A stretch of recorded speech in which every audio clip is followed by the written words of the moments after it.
नमस्कार, SB social मीडियामध्ये आपलं स्वागत आहे. मी संजीव बापट आणि आपण पाहत आहात गोंदियाच्या आजच्या चालू घडामोडी. आजच्या युगात मोबाईल आवश्यक आहे. मोबाईलमुळे अनेक कामं होतात, पण कधीकधी आर्थिक नुकसानही होते. असाच एक प्रकार घडला आहे. ग्राम कुऱ्हाडी रामकृष्ण विद्यालयाच्या मुख्याध्यापकांच्या बँक खात्यातून तब्बल 10 लाख रुपये काढल्याची घटना घडली आहे. त्यांच्या लक्षात येताच त्यांनी तक्रार नोंदवली आहे. परस्टोला परिसरात बिबट्याचा मुक्त संचार, गावकऱ्यांमध्ये भीतीचे वातावरण. देवरी शहराच्या हाकेच्या अंतरावर व वर्दईच्या ठिकाणी चिचगड मार्गावरील परस्टोला शिवारात 2-3 दिवसापासून बिबट्याचा वावर आहे. रस्त्यावर बिबट्याचे दर्शन होत असल्याने नागरिकांमध्ये भीतीचे वातावरण आहे. आरपीएफच्या जवानाने वाचवले वृद्ध प्रवाशाचे प्राण.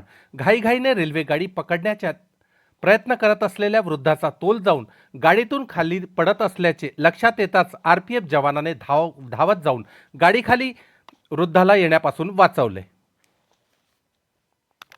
प्रेसच्या कपड्यात आलेले 35,000 रुपये केले परत. आजच्या युगात फसवाफसवीचे प्रकार खूप जास्त घडत आहे. पण अर्जुनी मोरगावमध्ये सिव्हिल लाईन ताडगाव मार्गावर हितेश हुकरे यांचे कपडे प्रेस करण्याचे दुकान आहे. नेहमी अनेक ग्राहकांना कपडे प्रेस करायला येथे देतात. गौतम दुपारे यांनी प्रेस करण्यासाठी पिशवी आणून दिली. प्रेस करताना हितेशने पाहिले की पिशवीत पैसे आहेत.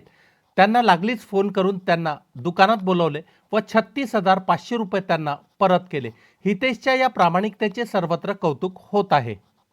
महागाईचा फटका, तळीरामांनी दारूपासून पाठ फिरवली.